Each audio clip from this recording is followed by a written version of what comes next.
It's time to high five and fist bump. A jiu-jitsu podcast for the everyday grappler. Let's talk subs. Let's talk positions. Let's talk dominating the mats. Welcome to the Let's Talk Jiu-Jitsu podcast with Raymond Terrence. How's it going, buddy? Good. How are you been? Good. You been? Good, man. Good. Where are you? Are you in the States right now, or? No, I'm still in the Dominican. Yeah? I kind of procrastinated and got hung up here when they closed all the flights, so okay. I'm here for the long run. Okay, cool. Let me just start this. Hey, Kaelum. Hey, good to see you. Bryan, you too. Nice to meet you, buddy. Nice to meet you as well. All right. Okay, cool. Okay, well, we're live. We're good, man. So, Kaelum, man, I don't need to ask you to tell your story again because you're already on. So people, I think, already know who you are. But maybe just maybe tell us what you've been up to, man, since the last time we spoke. It's been about a year. Yeah, it's been a while. You visited after we spoke, right? I haven't visited yet. Okay. Yeah. No, I remember you were talking about visiting, but you never made it up this way. Yeah. Same stuff, just been, training a lot. I've got the social project here, that's keeping kids off the streets and getting them in the gym. So that keeps me really busy. I've, been staying busy with that and then kind of focusing on my own training as well. Okay. And how's your son been doing? You broke up right there. Sorry. Say it again. How's your son been? He's been great, doing really good. I've actually got both of my sons here, and they're pretty much my only training partners now, with this coronavirus going on. So we're really keeping the family. But, it's funny because I've always said to myself, because like my work, I work in the casino industry. So I've always said, man, I wish I just had time that I could just focus on only jiu-jitsu, and just get better. And it's like, be careful what you wish for, Definitely, we've been doing a lot of training, a lot of drilling, and just, I hope to come out of this thing, a lot better. Okay, nice. And how did this whole Corona thing start in the Dominican? Maybe guide us through the steps and how they announced that, you couldn't function, or did you have to shut down? Did they force you to shut down? How did everything go about it? Yeah, it was strange here, because, it's strange for people everywhere, I imagine, but me being from the States and stuff, and then I don't know, I think you see the freedoms that you don't have in a place like this, because when it was locked down here, they locked everything down.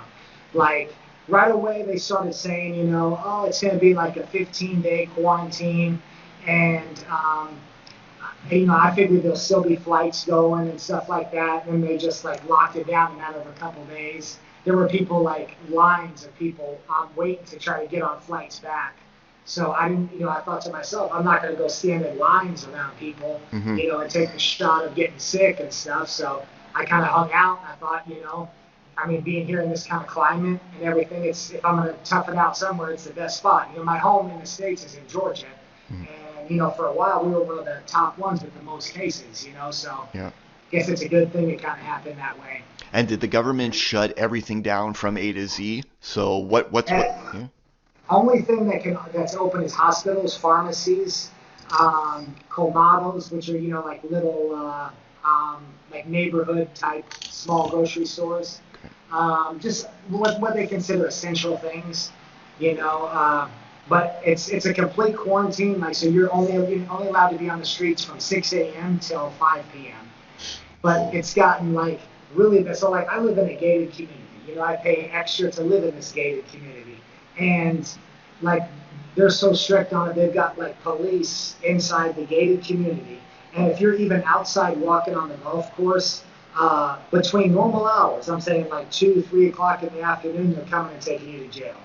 Whoa. To jail. So this is a guy I know. He was walking with his 60-year-old mother, just walking on the golf course, to get some fresh air. They took him to jail, and here she's 60 years old. They were, just two people kind of self-isolating, and they go throw him in the jail with a dozen, 15, 20 people, with not wearing masks or nothing. So it kind of defeats the purpose there. So you guys have a curfew, so you guys have to be inside at 5 p.m. Yep. It's like martial law. It is. It's strange, and then like they tell you, you can only walk your dog from 6 a.m. to 7 a.m. Okay. So like, come on. But it's just like crazy stuff. Like today, you can look it up on the internet. There's a town on the other side of the island called Puerto Plata. Hmm. So there's supposed to be all this social distancing and everything. Well, this guy come out saying he's a prophet, and he was carrying a cross around, and he told everybody, if you follow me to the ocean, and we all walk in the ocean, the whole country will be cured of COVID-19. So I promise you can look online. Thousands, thousands of people follow this guy to the ocean.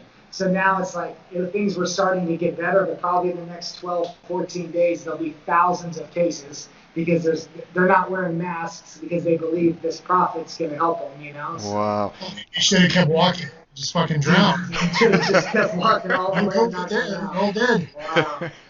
So do you think But that? it's strange too because like they're doing things here like if you're out in normal times, let's say you go to the pharmacy or something and you don't have a mask on or you don't have gloves, they take you to jail. Wow. It's like like being from the States and stuff like that's not going to happen. You know what I mean? But they're going around in fire trucks, and if there's people like that are too close to each other, they're spraying them with these high-powered water hoses. Wow. So do you think that they're being so strict because most of their revenue is coming from the casinos and the resorts and everything? Do you think they're doing it because they want this pandemic just to go away so that way they can bring people back? Country. Yeah, go ahead. Go ahead.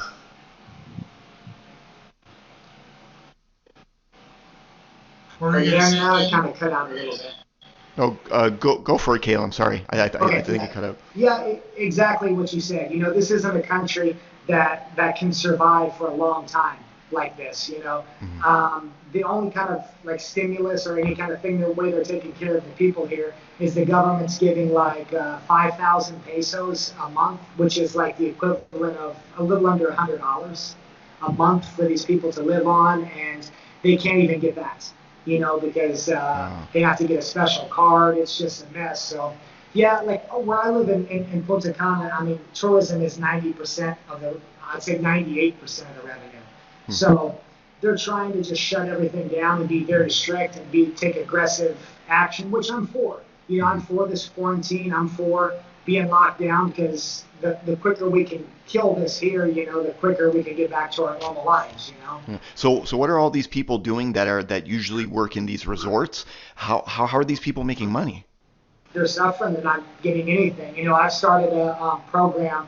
If you look on my Facebook page, I've got a GoFundMe where I've been getting donations, and I've actually been going out myself and with my two sons, and we've been feeding families and stuff that don't have any means of anything. And I'll tell you what, that's something I've really positive that I've got out of this is to just see I don't know, I guess to be more in touch with humanity, and see instead of me taking this time to worry about myself, people are playing video games, watching TV, stuff like this. I'm taking some time out to help other people. And when I see a little thing, like I said, man, for $20, the bags we put together can feed a person for 2 weeks. They can even stretch it out to 3. So knowing that you can do something like that to help your fellow man or something, I think is a really humbling thing. And I've never done nothing like that before to that extent, because we're kind of risking our health to go out and do it too. But I can't imagine if I'm eating,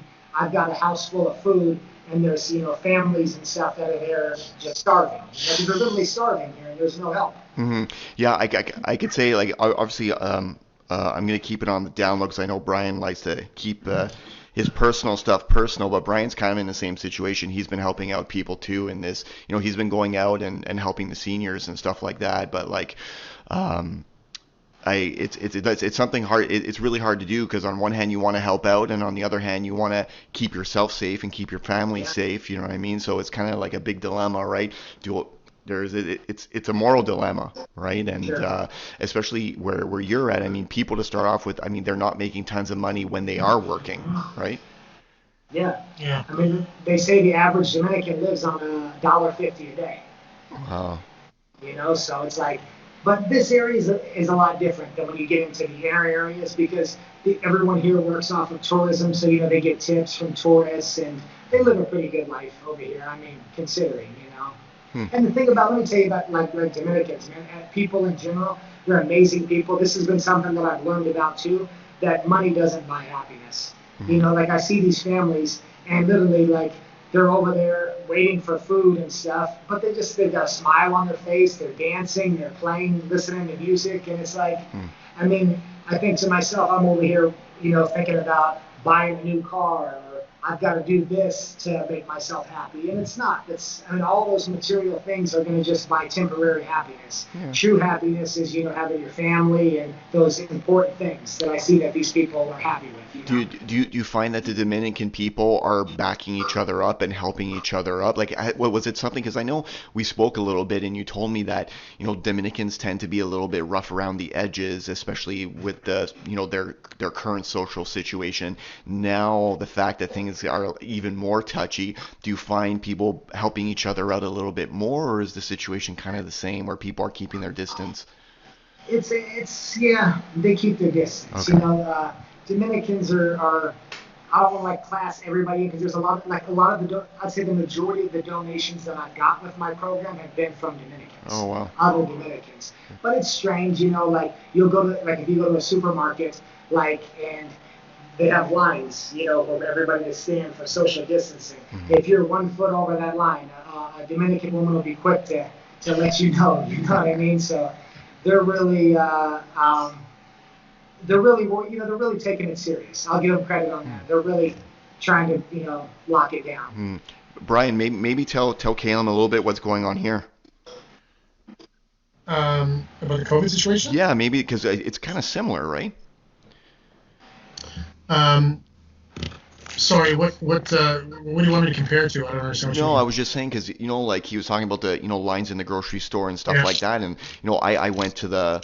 When was it? 2 weeks ago, I went to the grocery store and they put down these stickers right on the floor, and you basically have to stand on a sticker, and we have to. Where I've experienced that I think is like what we were talking about before we started recording was the lines outside of the supermarkets and outside of the hardware stores and all that, where you got lineups created with 6 feet in between each person, and the wait time is not because they're letting in a certain amount of people, letting out a certain amount of people. It's because they make everybody wash their hands and sanitize their hands before they go in.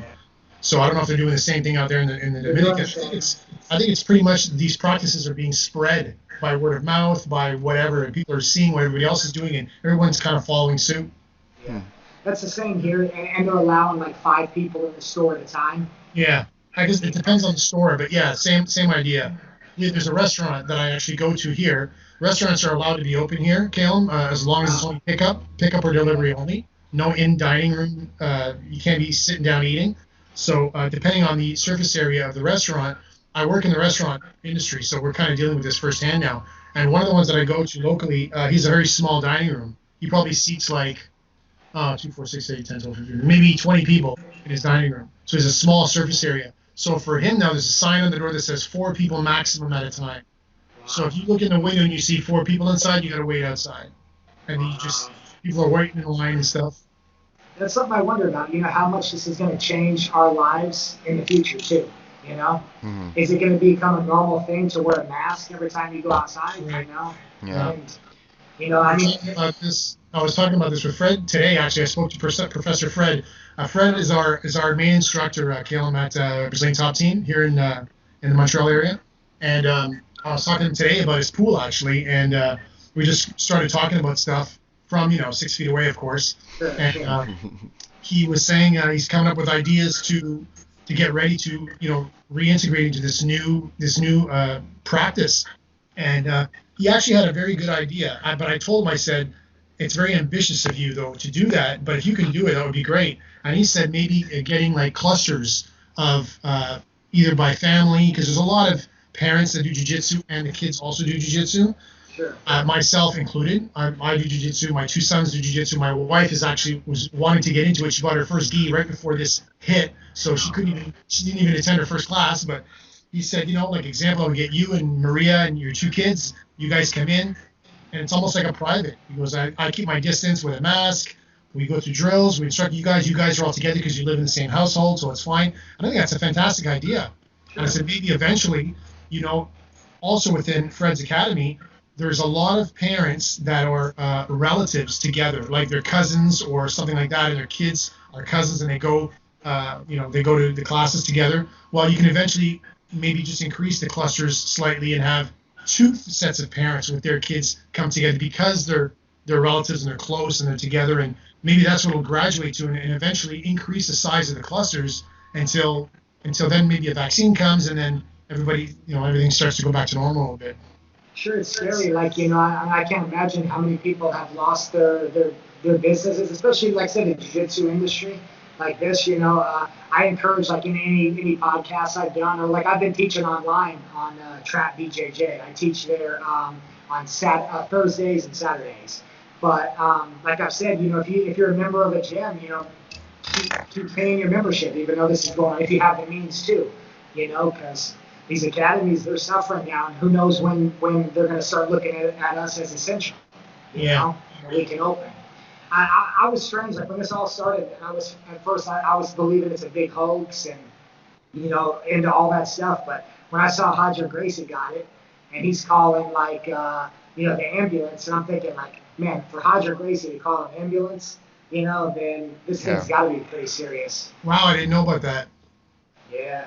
Does he have any other underlying health issues, or? Well, I was reading the thing about it. He said like it started off like he was coughing a lot and had a lot of pressure on his chest, and it got to where it was like he said just walking from the living room to the kitchen would just put him out of breath. Wow. So he called an ambulance, and they came and they determined he was okay enough to fight it out at home. But like I said, man, if you've ever been around any of the Gracies, for them to call an ambulance, it had to be serious. Yeah, I guess. We don't know if he has asthma or any other issues or anything like that.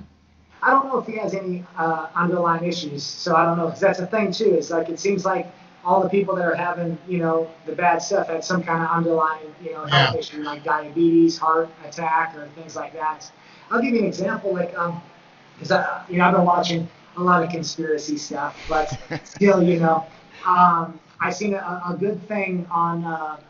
I think this guy was named David Eek, I think was his name, but he brought up a good point. He was saying, that the hospitals, like when they're getting money for every patient that tests positive. So they get like $9,000 if the person tests positive for COVID-19. If the person has to be put on a ventilator, they get 3 times that. Now, I don't know if this is true or not. Again, this is what he was saying. The test for COVID-19, it tests some kind of like hormone or something that's in your blood or something like that comes out, like, for example, if you've had any kind of sickness in you, like the flu. If you've got the flu and you go and you get tested for COVID-19, you're going to come up positive because this same secretion is going to come out in your blood. Yeah. So also this same secretion, they said that under a microscope, it's like 99.9% identical to COVID-19. So the person could not have it and just have this, just have this hormone come out from stress, from so many other factors, and then now the hospital, puts them down as being affected with COVID-19. They get the money. Like an example, night before last, I've got a 7-year-old daughter, and she had a seizure, like at 3 o'clock in the morning. Okay, so my wife took her to the hospital, and it come to she just had it, like she kind of gets like febrile seizures a little bit when she has a fever, but this time she didn't have a fever. So right away, first thing off the bat, the doctor says, I think she's got COVID-19. Oh, shit. Like, come on. She doesn't have it. She's not coughing. She's got nothing. But they want to pad those numbers up, because that hospital, that's $9,000 right there if they put that she has it. Or, for example, a person has a heart attack, okay, let's put down he had COVID-19 also. We won't say he died of a heart attack. We'll say he died after testing positive for COVID-19. Yeah. Now we just got like $30,000 from it. Well, what was that video? I saw a video like an hour ago on somebody posted on Facebook, some lady talking, and she said the numbers of the COVID deaths, not all of them are actual people that have died of COVID-19. She says there are people that had underlying illnesses, and because they got COVID-19, then they died of their previous illness. They put it down as a COVID death. But that's kind of like people that have AIDS, exactly. they would die of pneumonia, but it's not. They didn't die of AIDS. They had a compromised immune system because of HIV, and they died of pneumonia. But they put them that they died of HIV. So is it legitimate or isn't it? Would they have died if they didn't catch COVID-19, if they didn't catch the coronavirus? Or, I think we should send both of you undercover in the hospitals to investigate this further. For sure. I'll tell you, one thing about it, though, is there's going to be a lot of people making a lot of money off of this. Yeah. That's for sure. Either way, it's a tragedy, and I do believe it's real, like I say, but, I think that there's always people that are, look at the price of oil now. Oil's at zero. You know what I mean? Like, there's a lot of underlying things, for people to invest in stocks and, get this bailout money, drop their stocks down, put it back in, blow it back up. Yeah, there's a lot of things that have gone up, like just alone. I was taking a look because I was supposed to do my firearms course, and that's been pushed till June now. And I was looking at different type of firearms that I want to pick up here, and they're really strict here in Canada, especially in our province in Quebec. So like you got to go through like I don't know how many hoops just to be able to purchase a handgun, and then you can only use it at like the range, and it's like very strict. But I'm going through those processes now, and I was looking at the cost of ammunition, and bullets were like 27 cents a bullet, and now they're over $1 a bullet, like because people went crazy, right? People are like stockpiling ammunition and guns and stuff. But in Quebec, hunters will buy like rifles and stuff like that, but it's not super common for just a random Joe Blow just to go get a gun license. But just things in general. I mean, if you go on Amazon, just like we're having a baby in like a week, like my wife is due, so we were going on Amazon and like looking up a bunch of things for the baby, and it was like a month and a half delay to like get a baby camera in here, right? Because it's not like an essential product, I guess. So sure, man, I imagine that's got to be stressful. I mean, just between doctor's appointments and stuff now, like you want to try to stay out of the hospital as much as you can. It's nuts. It's really scary, especially because I had a online doctor's appointment 2 days ago, because I was working in the garden about a week ago and in my backyard, and I noticed I was getting all this red rash all over my arms, and it was getting super itchy. So I booked an online appointment. So I dealt with that, and she's like, "Oh, don't worry about it. It'll just go away." And it ended up just going away the next day. But anyways, I was freaking out because I was like, I'm gonna end up in the hospital with a newborn baby, and then I'm gonna give the newborn baby my rash, and like all these scenarios are going through my head. So and she asked me, she's like, "Well, what hospital are you going to?" So I tell her what hospital we're going. She's like, "Oh, be careful because there are a lot of cases of COVID at that hospital." So I'm like, man, I'm already stressed enough that my wife's getting a C-section and we're having a baby, and now she's telling me there's tons of cases of COVID. But they have it like pretty, like they're making us stay in our room for 3 days. Like we're not allowed out of the room. We can't walk down the hallways or anything like that. So it's going to be a different experience this time around compared to the last baby. But my mindset is I want to go in. Let's go through the process and just get out as quickly as we can, like just come back home and deal with things at home. But we'll see how it goes. You guys got hit pretty hard up there, right? A lot of cases. Yeah. Heck yeah, especially in Quebec. Yeah, especially I've got here. a friend, and you might have heard of their store, Sampa BJJ. I know Sampa BJJ, yeah. Okay, well, her and her husband are good friends of mine. They've come here a lot to train. And they got hit hard by this. She's a nurse. She works in the medical field. She was saying that like they don't have masks. And the masks are only for like people who are like in bad conditions. I imagine it's changed since it's been a while back since I talked to her. But she said there was just so much in their gym. Like she said, they had this big, beautiful gym with bunches of students and stuff, and just nothing. Yeah, the problem here is that we had a lot of locals, people here that were not respecting the social distancing at first, and they thought it was just going to pass, or they thought it was a hoax, and people were just kind of doing what they want. Especially in our province, it's just people were not listening, and then when people started ending up in the hospital and dying and things were a little bit more mainstream, then it started kind of, people were creating a little bit more space and staying home, and then they told people not to go to work, so people, didn't go to work, and then the government said, okay, we'll give you some cash to hold you over to pay your mortgage, and then they were offering mortgage deferrals, and then people started realizing, oh shit, this is real, like I'm gonna stay at home. But by the time that happened, there were so many people who didn't think it was serious that the thing just spread like wildfires, fire, so it got out of control. I think we're better now, Brian, if I'm not mistaken. Like things are. Well, I was just going to start looking, but I know the cases in Quebec, the amount of deaths is half, if not more than half, of the deaths everywhere else in Canada. Yeah, yeah. Just in Quebec alone, we have more than half, I think, of all the deaths in Canada. So it's a funny number. But then it's like, okay, well, what about the testing? How much have they tested in Quebec, and how much have they tested? I don't know. That I don't know. So. And how many seniors? Well, what's the the senior population? What's the percentage of the population do we have here compared to other provinces too? Right. The age. I think the age, the median age is pretty much the same, I think, all over Canada, but it probably varies by 1 or 2% from province to province. Yeah. But I was looking at it before, and the median age in the Dominican is 26 and a half years old. Yeah. And the median age in Canada is 40. Oh, Yeah. shit. It's what's funny. Like when I first moved here, I was here about 6 months, and I asked my friend. It finally started hitting me. I said, "You know what? I've noticed. I never see any old people here. There's not many of them.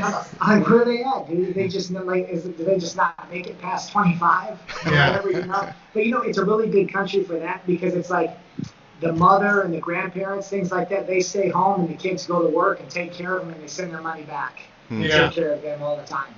So they're really family-orientated people. So do you think that once people get a little older in age in the Dominican, that they just leave, like they move somewhere else, or? No, they just kind of take it easy. They retire. They don't work, and their kids take care of them. Okay. See, the percentage, 1, 2, 3, 4, hold on, or 278, because the Dominican is like 10.5 million population. There's, I think, 9,800 cases and 278 deaths. It's nothing. Which is nothing. But But that's why I think what's helping is the fact that cops are going around and imposing a curfew. That's kind of helping the situation. Where here the it's like climate we have helps here too. Yeah. Yeah. It's half. It's half. Also, it's yeah, like I say, it's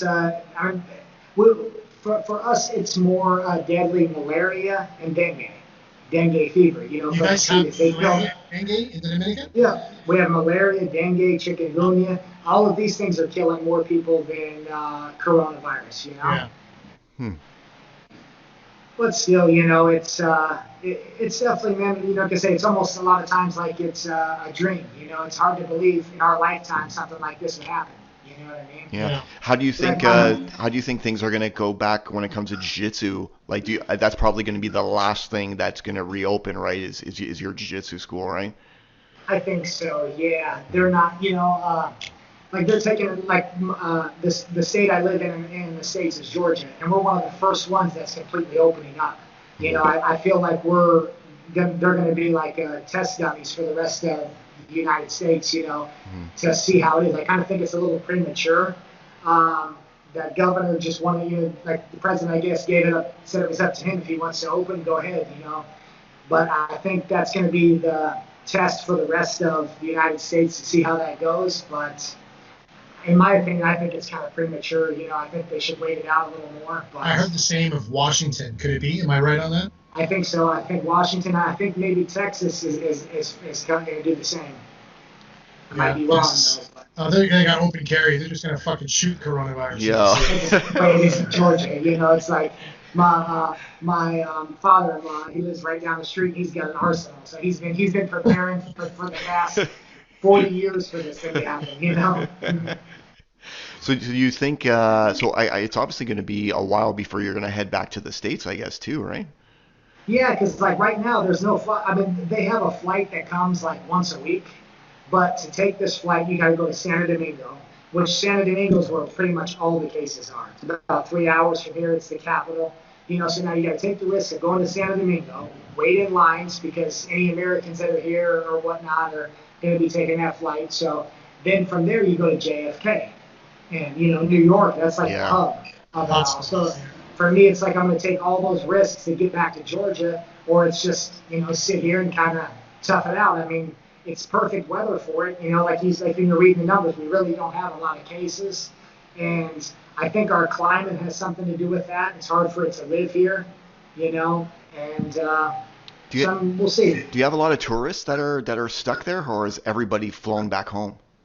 A lot of have flown back home, but there's still a few that decided to stay for the same reasons that they thought it would be healthier to just stay here. They went, they could have the means to rent an apartment for a few months and things like that. Yeah, or maybe the resorts are like, I don't know, striking a deal or something. You know what I mean? You don't want to go home, or but no, all the resorts are shut down. And, you can imagine like resorts like Hard Rock, to shut their entire complex down. That costs them a lot of money. My parents are back home in the Azores in Portugal, and they were supposed to come back on April 6th, and the European Union shut down all the flights.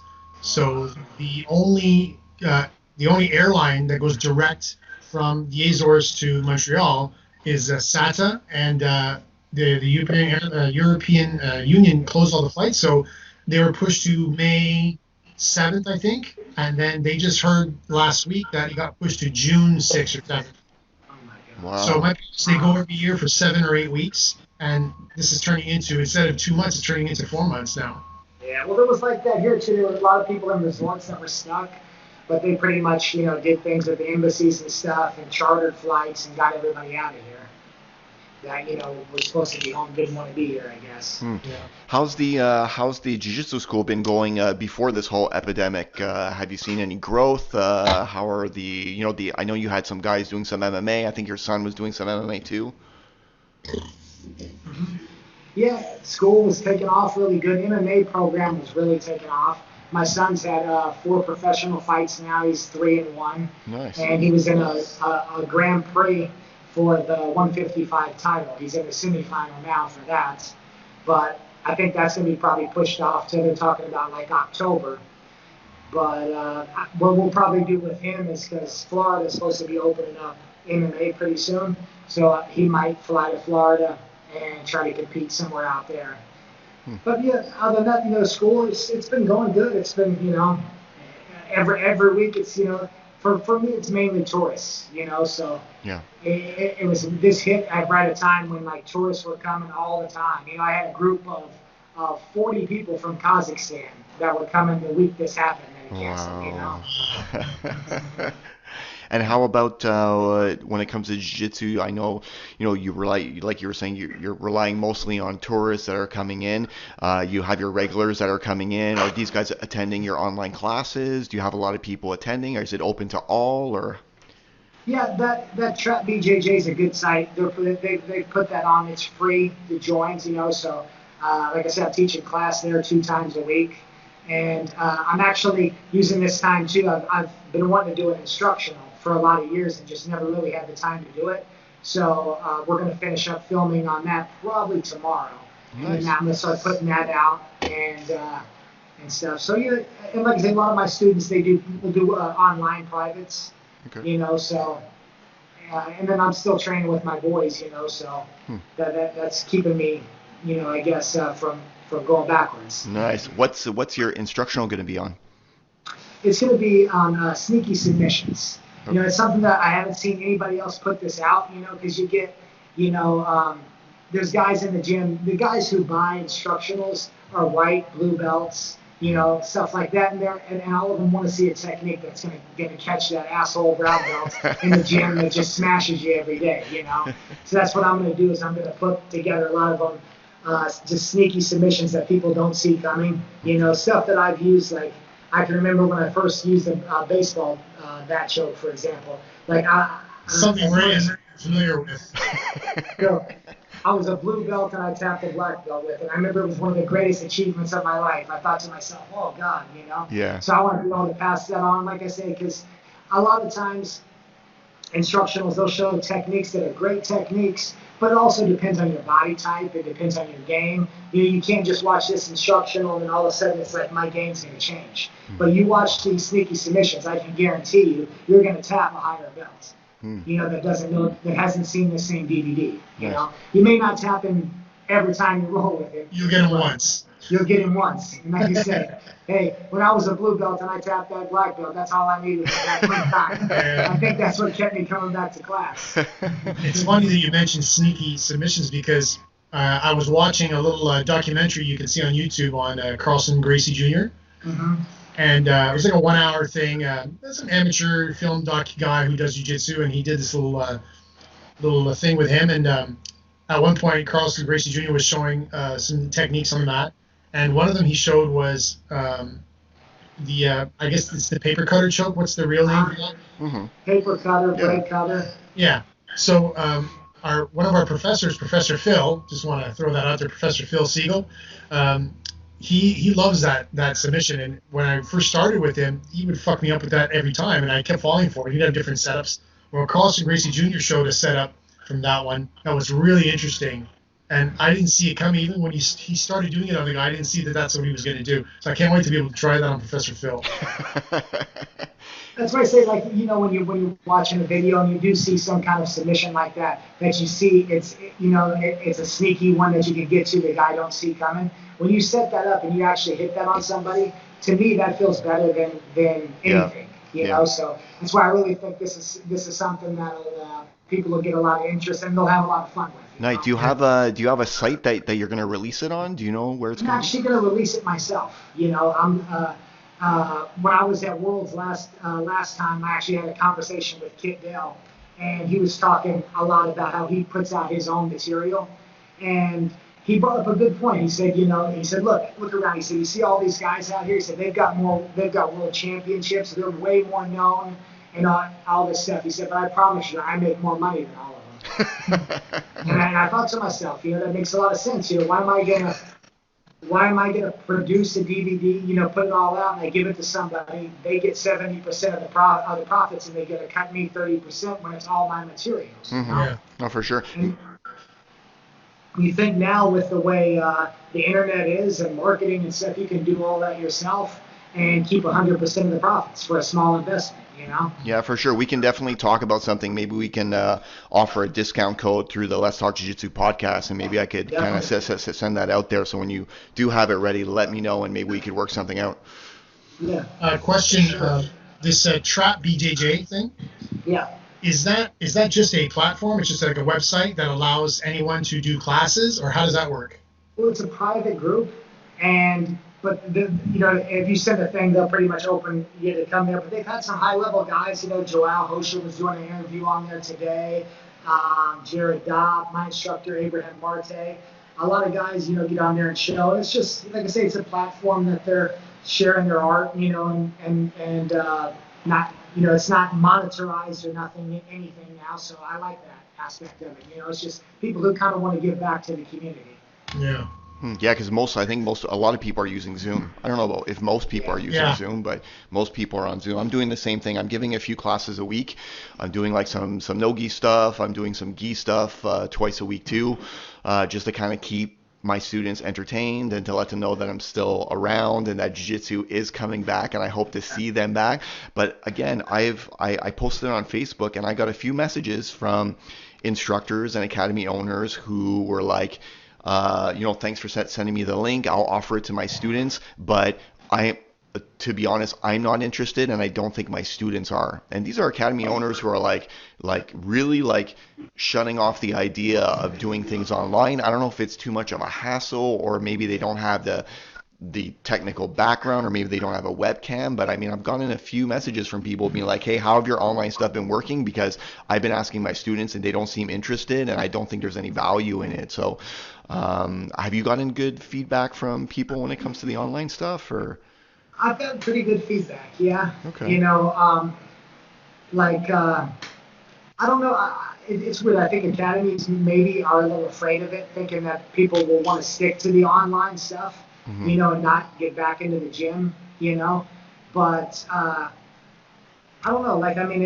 To me, it's like, again, I do jiu-jitsu though as a passion more than I do for a living, So it's hard for me to see it in a business standpoint, but to me, when I look at it, is if they're hungry for the knowledge, I'm more than happy to give it. You know what I mean?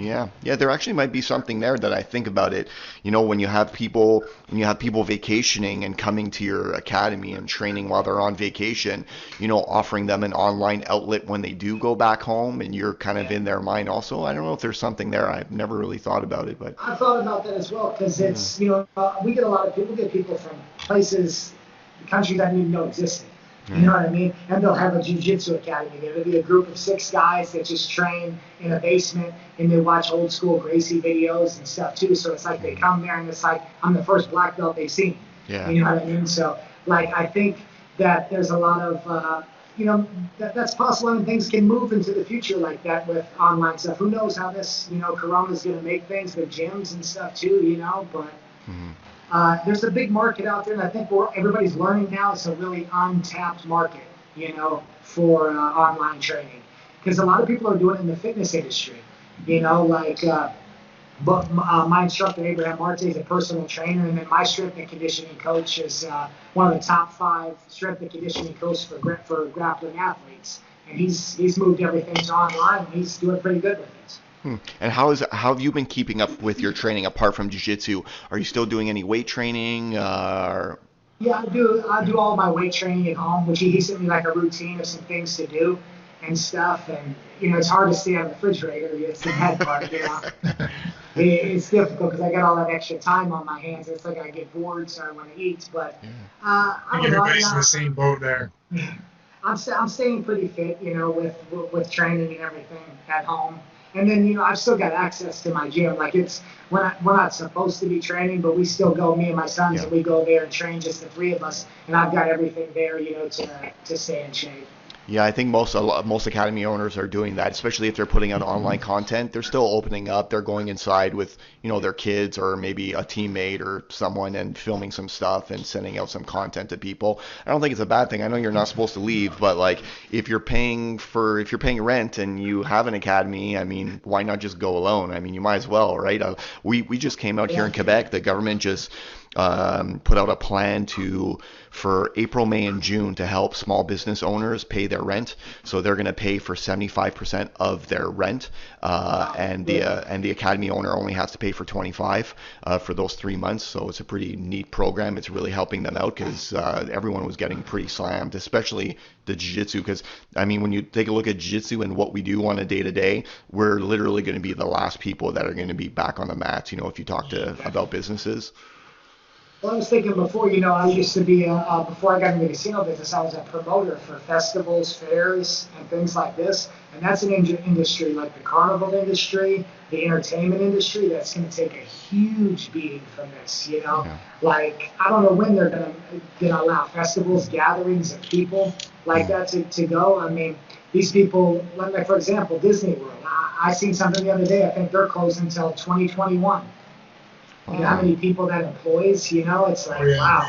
I wonder how many people are going to be, how long it's going to take to kind of revamp the whole, going to a resort, going down to Dominican Republic and going on vacation. I thought the same thing, but they posted a couple of things out, like where I seen that 75% of Americans want to travel when this is over, and that's what I was thinking about with Canada, for example. This is where we get the most of our tourists from, is from Canada. And you guys, this has been cold weather for you guys the whole time this has been going on. Yeah. So you've been stuck in the house in miserable weather, and you're actually, the government's actually doing some things there for you guys compared to the States where they're promising and we're just not getting it. Yeah. But and I think to myself, when things open up, I think a lot of Canadians are going to be saying, hey, I want to go somewhere where there's a beach, somewhere there's hot, nice weather, and lay out in the sun and relax, So, and if you make it cheap enough, they will come. There's always a bunch of people and suckers who will, if you offer us a plane ticket for $300 to go to the Dominican, everyone's going to hop on that plane. I really believe that's the way it's going to be because, look, oil's at pretty much zero. So, airlines, flights are going to be cheap. They're trying to rebuild. So I think really it's going to be surprising. I think tourism is going to come back really strong here because, again, too, if you want to go somewhere to get away from coronavirus, this is the place to be, too. We've got perfect climate for it. You know what I mean? And you're secluding yourself into on an island in a resort. You know, it's not, you know, like going to Disney World or something like that. You know. You just have to make sure you don't catch malaria. Yeah. That's it. That's what I say. Even me right now, man, I'm more worried about getting dengue or malaria than I am of coronavirus. You know. I know the malaria is transmitted primarily by mosquitoes, but what about dengue? What's the primary? Mosquitoes. Mosquitoes also, yeah. Yeah, but for example, dengue, my instructor Abraham Marte, he was at the top of his game. So he finished, I think, third or fourth at Worlds, and went to Brazil for a big training camp. I mean, he was having the best training camp ever. Get ready for Worlds. Caught chikungunya in What chicken? What? Chicken, I don't know how you say it. It's like chikungunya or something like Sounds that. It's like Chinese dish. yeah, it's another thing with mosquitoes like that. But anyway, it wrecked it. I mean, we're going on, I think, 3.5 years since he got that, and he's still not right. Like it was at a point he couldn't even make a fist. It affects like all of your joints and everything. So it's like, what's he his pretty name? much had to restart start everything all over because it really put damage to his body. Joe Rogan's always talking about Justin Wren and his fundraising thing that he has for Fight for the Forgotten, I think it's called, where they raise money for the Congo to build wells. And Justin Wren apparently has got some shit going on. He's got viruses and disease that the fucking medical experts don't even know what it is. I've seen that. He's gotten like malaria or something like 3 or 4 times. Yeah. It's like, yeah. If this guy can get malaria 3 or 4 times, I think we could handle a little bit of corona. Exactly. Yeah, right? Yeah, that's crazy. Tell everyone where they can go take a look and find your GoFundMe page and your fundraiser. It's on my Facebook. Just search Kaelum Kalista, and you can see it there on my Facebook page. Okay, cool. And do you have a timeline for that? Or are you just always taking in, and that money's going directly to the people, right? To the Dominicans? Directly to them, yeah. Like I said, $20 donation feeds a person for minimum 2 weeks with the bags that we put together. Nice. And stuff. You know, I was for the people that was donating and stuff. I was taking pictures and stuff like that. And I started catching a lot of flack about, you know, taking pictures of what I'm doing and stuff. But it's difficult, you know, when you've got people donating money to your cause, and they want to see where it's going to make sure it's not going in your pocket, you know. But, like I say, it's been a good thing, you know. I mean, it's because I mean, believe me, compared to like in the States, you know, if you don't have any money, you don't have any food right now. I mean, you can get food stamps, you can get help from the government. You know, there's lots of other outlets here. If you ain't got no money, you ain't getting nothing. You know what I mean? You're done. Yeah. And there's a lot of people here too. You know, see, Dominican accepts, like they don't have any. They say that you're only supposed to be here 30 days, but after 30 days, you just pay like a $10 for every month. So a lot of people escape their countries, like Venezuela. All this stuff going on with Venezuelans, they all ran from there and they came here. Haitians, they come here to come work in the tourism industry. So you got people like that who aren't real Dominicans and they're stuck here, you know, and they have nothing. They have no way, no means of getting anything. So it's a project, but like I say, it's doing good. And I'm thankful, like I say, for that. If anything, it's made me, I guess, like I say, be a little bit more of a understand a little more humility, I guess, like a more humbleness, you know. For sure. What? How long have you been doing this so far for the GoFundMe page? It's been going on for almost a month now that I started the GoFundMe because I was doing it all out of my pocket originally, and I invested. I mean, I don't even want to put a number on it, you know, because it was one of those kind of things that, you know, I couldn't say no, and I kept seeing so many people, you know. But then, like somebody had mentioned to me, like, man, why don't you do a GoFundMe or something, you know, because there's a lot of people that would want to support something like this, you know. Mm-hmm. And I did, and that's kind of how we're getting it, how we're doing it now. But it's the GoFundMe itself about a month. Can I ask you, I don't know if this is personal or not, but how much money you've raised so far for your cause? Probably about $600. Okay, so everybody listening, you got to put the word out. You got to fucking build those numbers up. Yeah, You that's know, to it. feed those people. Yeah, especially if you're saying $20 can really help out. Yeah. Yeah, so I say you'd be surprised. Like I say, with what I mean, you can buy here a 10-pound bag of rice, and believe me, rice goes a long way here. You know, for I want to say it's when we buy the bag, it's like 100 pesos, like under $2. Wow. You know what I mean? That mixed with other things, it can go a long way. Like I say, for these people. Yeah. I mean, 20 American dollars is like 1,000 Canadian dollars, but we'll Yeah. spread the word. I don't know, man. After all this stuff, man, the Canadian dollar might shoot up, man. I was seeing those things. You guys are getting like you get 2,000 a month, right? Each adult, and it's a gift, right? You don't have to pay it back.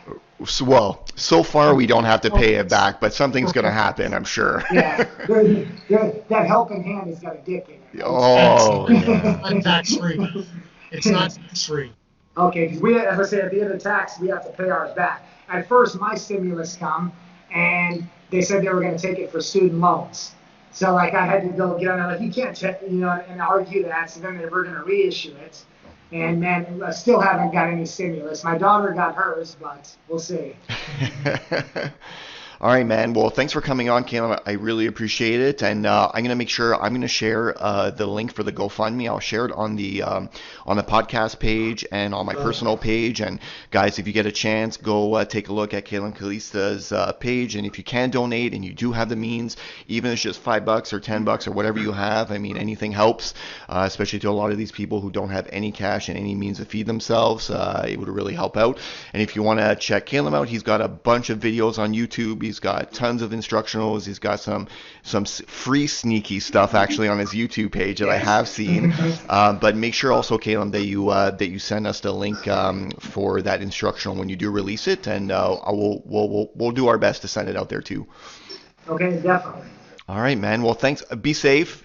Thanks for coming on. And if you need anything from us too, and if anything changes, we'd love to have you back on. And if there's anything we can do to help out, just keep us in the loop. Dominican, I mean, you're not too far from us, and eventually Brian and I will get out there. Maybe we can go on a little Let's Talk Jiu-Jitsu vacation, and then Dominican. Yeah, that'd be perfect. Do a live podcast from the gym on location. Yeah. Maria. All right, man. Take care, man. Guys, so thank you very much. I appreciate the opportunity. No problem. Thank you. Stay safe, buddy. You've been listening to Let's Talk Jiu-Jitsu with Raymond Terrence. Go follow us on Facebook and Instagram. And don't forget to subscribe to our YouTube page. Turn on notifications and press that like button. Thanks for listening, and we'll see you on the mats.